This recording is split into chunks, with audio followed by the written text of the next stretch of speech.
Palm Beach, Florida, playground of America's ultra-wealthy, where secrets are locked behind gold-plated doors and nothing is ever quite what it seems. On the morning of May 3, 2024, inside Penthouse Suite 33 of the Ocean Crest Resort, a day that began in quiet luxury shifted into chaos within minutes. 6:42 a.m. A young woman, barefoot, wrapped in a silk robe, mascara smeared and hands trembling, burst into the marble-lined hallway. "Please, he's not breathing," she cried, her voice cracking in panic. Hotel security rushed past her into the suite. On the king-size bed lay Harold Whitmore, 68 years old, real estate mogul, net worth over $800 million. His skin was pale and clammy, eyes wide open but vacant, chest unmoving. The thermostat read 76 degrees Fahrenheit, yet the air inside the room felt unnervingly cold.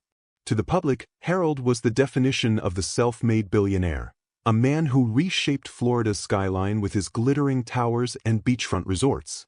To his acquaintances, he was restless, a man who refused to grow old gracefully. And to at least one person that night, he was pushing himself far beyond safe limits. The young woman was identified as Crystal Lane, 22. In her statement, she told investigators they had stayed in the suite the entire evening. There was champagne, room service, soft music, and a Harold brimming with manic energy. "I told him to slow down," she said.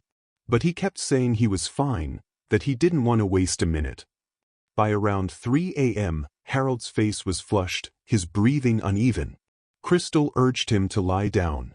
She eventually drifted off to sleep while he was still moving around the room. Hours later, she awoke to find his body ice cold. But the scene inside the penthouse raised immediate suspicions. Beneath the bed, investigators found a small black pill bottle, unmarked, no pharmacy label, containing crushed remnants of white capsules. Laboratory testing later revealed the substance was a potent cardiac stimulant, capable of triggering sudden cardiac arrest when combined with alcohol and intense physical activity. Then came a detail too suspicious to ignore. During the very hours Harold's condition likely worsened, the hallway security cameras outside the penthouse went dark. This wasn't a system glitch, it was a manual shutdown, executed using authorized staff credentials. The first real twist came when a hotel employee stepped forward. She recalled seeing an older, elegant woman in dark sunglasses and a designer coat enter the resort via the service entrance roughly 3 hours before Harold's estimated time of death. She never approached the front desk and was caught only briefly on a back hallway camera. Even with her face partially obscured, her walk and mannerisms were familiar to one of the lead investigators. She looked exactly like Marjorie Whitmore, Harold's estranged wife. 6 weeks earlier, Harold had filed for divorce from Marjorie, a split that could have cost him upwards of $300 million. But oddly, just days before his trip to Palm Beach, Harold signed a revised will, reinstating Marjorie as his primary beneficiary, replacing his assistant, 2 charitable foundations, and a private family trust. It was a curious decision, and it might have been the last one he ever made. Long before the flashing headlines and breathless news anchors, before the tragic morning at the Ocean Crest Resort, Harold and Marjorie Whitmore were one of Florida's most respected couples. For over 3 decades, they were the embodiment of success, a power duo whose names carried weight in both boardrooms and charity galas. They met in the early 1980s, when Harold was a hungry, ambitious builder with calloused hands and skyscrapers in his imagination. Marjorie, a brilliant accounting graduate with a sharp eye for risk and opportunity, had just stepped into the financial world. It was she who helped him secure his first major loan, balance his ledgers, and structure what would become Whitmore Properties, a real estate empire worth billions. Their partnership was symbiotic. Harold was the visionary, the handshake, the charm, the pitch. Marjorie was the strategist, the contracts, the numbers, the ironclad plans. For 30 years, they were unstoppable. But the dynamic began to shift when Harold turned 60. The man who once obsessed over blueprints and business deals became consumed with preserving his youth. Personal trainers, cosmetic procedures, exotic cars, and most notably, women decades younger than himself. At charity events, he began arriving with glamorous companions, introducing them as consultants or friends of the company.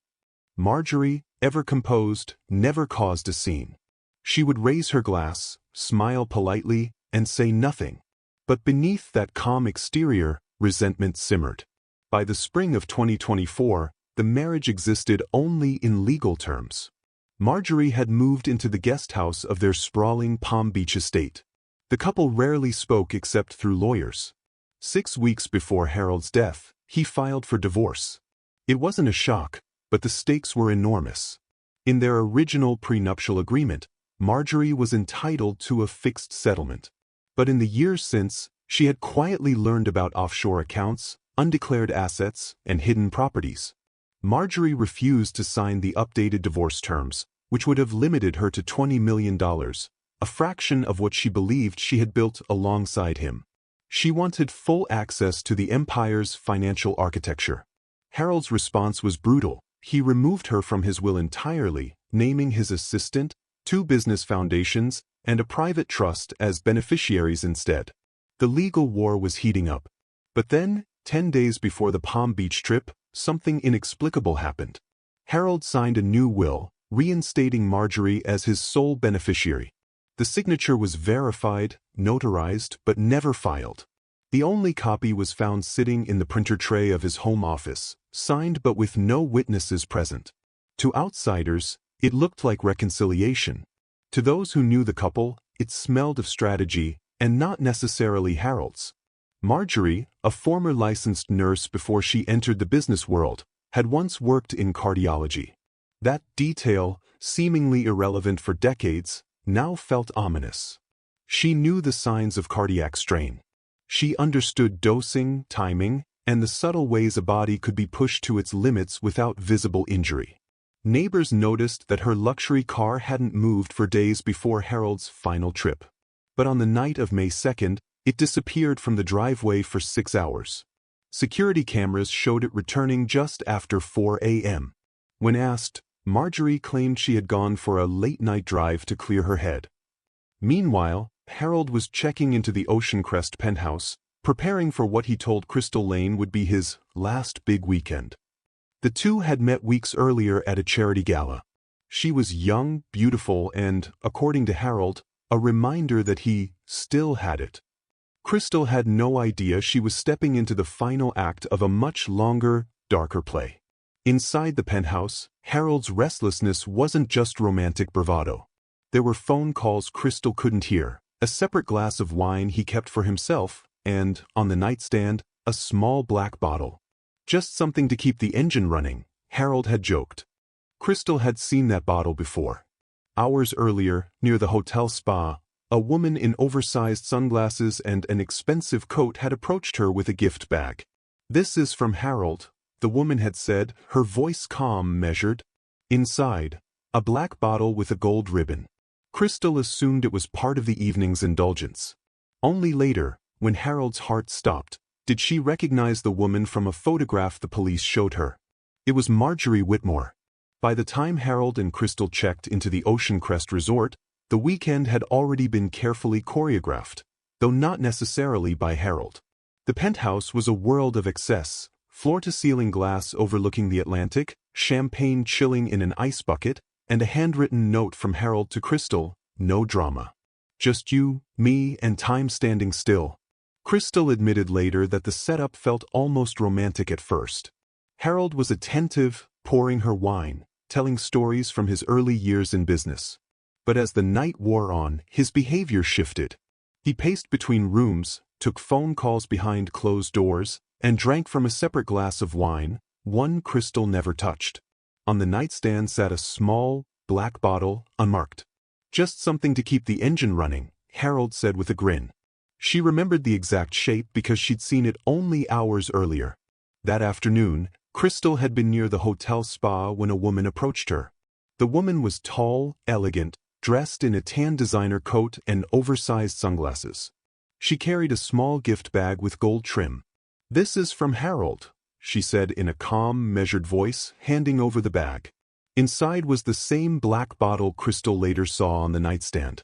When detectives later showed Crystal a photograph, she froze. "That's her," she whispered, That's the woman who gave me the bottle. The woman in the photo was Marjorie Whitmore. By midnight, Harold was moving with restless energy.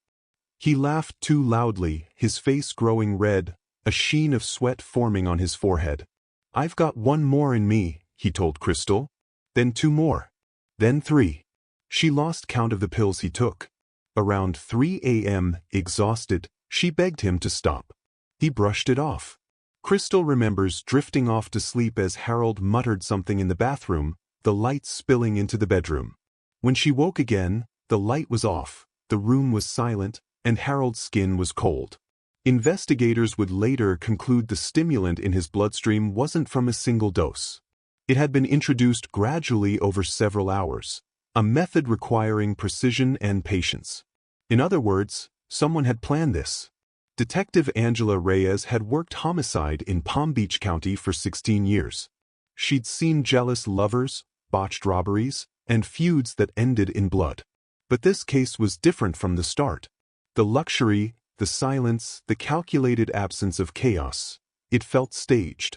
Inside the penthouse, there were no signs of forced entry, no overturned furniture, no panic. But there were clues. The unlabeled black bottle beneath the bed. The two wine glasses, one with faint lipstick marks, untouched, and the other nearly empty, the one Harold had been drinking from. The 2-hour security camera blackout in the penthouse hallway, executed using a staff access code. When technicians pulled the system logs, they found the override had been triggered remotely.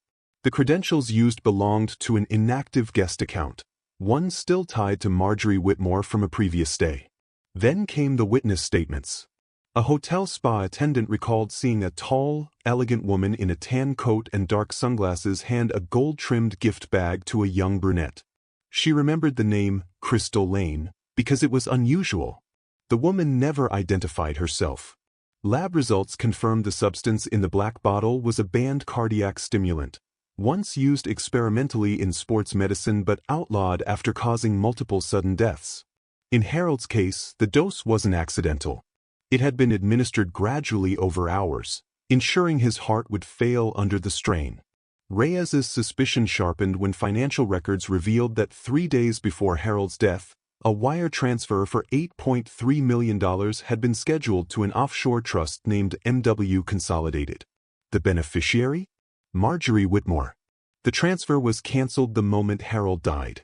The investigation shifted from a possible accidental death to homicide.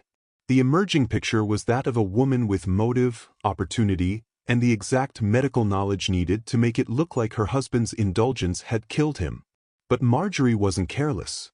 She was deliberate, quiet, and always 2 moves ahead. Reyes knew there wouldn't be a smoking gun. She would have to build the case like a puzzle, one deliberate piece at a time. The interview room at the Palm Beach County Sheriff's Office was built for intimidation, pale walls, harsh lighting, and a temperature just a notch too cold. Marjorie Whitmore sat in the center like it was her own drawing room. Hands folded neatly, chin slightly raised, pearl earrings catching the sterile light. Detective Angela Reyes entered without ceremony, dropped a thick case file on the table, and sat opposite her. For a moment, neither spoke.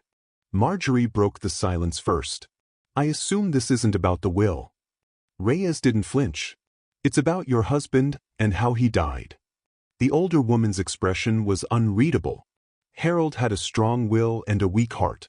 That's always been a dangerous combination. Reyes slid a lab report across the table. "He didn't just die, Mrs. Whitmore. He was poisoned with a stimulant not approved for human use, administered gradually over several hours. We found traces in his bloodstream, in the wine he drank, and on a pill cutter from your study." Marjorie glanced down at the paper, then back up. "That's terrible." Reyes leaned forward. "We also have footage of a woman matching your description entering the Ocean Crest through the service entrance, carrying a gift bag hours before your husband died. No check-in, no record at the front desk." Marjorie tilted her head, as if debating whether the claim was insulting or amusing. "You're suggesting I disguised myself, snuck into a luxury resort, and hand-delivered a fatal dose to my estranged husband?" "I'm saying," Reyes replied evenly, That your husband was finalizing a divorce that would have left you with almost nothing. That he died the night after signing a will putting everything back in your name. And that the only person who stood to gain was you. A long pause. Marjorie's voice softened. Do you know what it's like to spend 30 years building an empire with someone, only to be replaced by someone younger, prettier, emptier? Do you know what it's like to become invisible in your own home? Reyes didn't answer. She didn't need to. Marjorie leaned back, exhaled slowly. Harold made his choices. I made mine.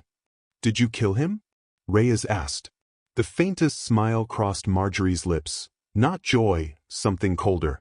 I gave him what he wanted, to feel powerful one last time. To go out on top, believing he was in control. But you were the one in control, Reyes pressed. Marjorie's silence was louder than any confession. The courthouse in downtown Palm Beach was a fortress of pale stone and polished wood, but on the morning of Marjorie Whitmore's trial, it felt more like a stage. Outside, journalists jostled for position, camera crews maneuvered for the best angle, and true crime podcasters whispered live updates into their microphones. Inside, the air was thick with anticipation. Marjorie entered the courtroom in a tailored navy dress, her posture impeccable, her expression unreadable. No tears. No nervous glances. She moved with the quiet authority of someone who had long ago learned how to command a room without raising her voice. The prosecution's opening statement was simple and devastating. This was not a crime of passion. This was a crime of calculation, the kind that requires years to understand a man's strengths, weaknesses, and how to weaponize both. Their case rested not on a single smoking gun, but on a mosaic of subtle, damning details. The financial motive, a divorce settlement that would have left Marjorie with almost nothing. The reinstatement of her name in Harold's will days before his death. The security camera blackout using her dormant guest credentials. The pill cutter in her study, dusted with residue matching the stimulant in Harold's bloodstream. The witness who saw her hand Crystal Lane the black bottle. When Crystal Lane took the stand, the courtroom fell silent. Gone was the glamorous social media persona. In her place was a young woman who looked smaller, more fragile. She recounted the spa encounter, the gold ribbon bag, the way Harold grew erratic after taking pills from the black bottle. I didn't know I was part of someone else's plan, she said, her voice trembling. But I see it now. The defense painted Crystal as a willing opportunist, a paid companion trying to save herself by pointing fingers. But the prosecution countered with expert testimony from a toxicologist, who explained that Harold's death was the result of multiple, escalating doses, not a single reckless act. This, he said, was deliberate administration. The turning point came when Detective Angela Reyes took the stand. She revealed data recovered from a forgotten backup server in Harold's estate, a remote login from Marjorie's old tablet, 2 days before the trip, to print a revised will naming her as sole heir. It was the one piece of digital evidence that tied her directly to the orchestration of events. When the prosecution rested, the defense declined to call Marjorie to the stand. Her silence became its own statement. Deliberations lasted less than 5 hours. The jury foreman read the verdict in a steady voice. We find the defendant, Marjorie and Whitmore, guilty of murder in the 2nd degree and conspiracy to commit murder in the 1st degree. Gasps filled the room. Crystal buried her face in her hands. Detective Reyes exhaled slowly. Marjorie's reaction was a single blink, then the faintest trace of a smile, the kind that suggested the game was over, but she had played it exactly as she intended. 1 month after the verdict, the courtroom filled again for sentencing. The mood was quieter this time, the frenzy of the trial replaced by a kind of solemn anticipation. Marjorie Whitmore entered in county-issued clothing. No pearls, no tailored dress, but her posture remained regal. If prison had humbled her, it didn't show. The judge read from a prepared statement. The court finds that the defendant's actions were cold, deliberate, and carried out with a clear intent to manipulate the circumstances of Harold Whitmore's death. The sentence is life imprisonment without the possibility of parole. There was no visible reaction from Marjorie. She stood still as the bailiff moved to escort her out. But just before she stepped through the side door, she turned toward the gallery and offered the faintest smile, the same one she wore when the verdict was read. It wasn't remorse. It was control. Crystal Lane was not in the courtroom that day. She had left Palm Beach weeks earlier, cutting all public ties and deleting her online profiles. The last anyone heard, she had been seen boarding a flight to Denver under her legal name, Kristen Moore. What happened after that became the stuff of rumor. A diner job in Colorado, whispers of a new identity, and, for some, the belief that she wanted nothing more than to vanish. Detective Angela Reyes was promoted to lead investigator for the county's major crimes unit. In interviews, she spoke about the Whitmore case as a study in a very specific kind of danger, the killer who doesn't need a weapon in the traditional sense, only access, patience, and an understanding of human weakness. She didn't take his life in a moment, Reyes said in one televised interview. She erased it, piece by piece, until the end looked like his idea. The case refused to die in the public consciousness. Documentaries dissected every piece of evidence. Podcast hosts debated whether Harold knew, at some level, that he wouldn't survive that weekend. True crime YouTubers mapped out the penthouse floor plan and analyzed Marjorie's body language frame by frame. But in the end, the story wasn't just about Harold Whitmore's death, it was about the quiet danger of someone who understands you completely. About how the most lethal weapon can be time and proximity. And about how some endings are written long before the final chapter.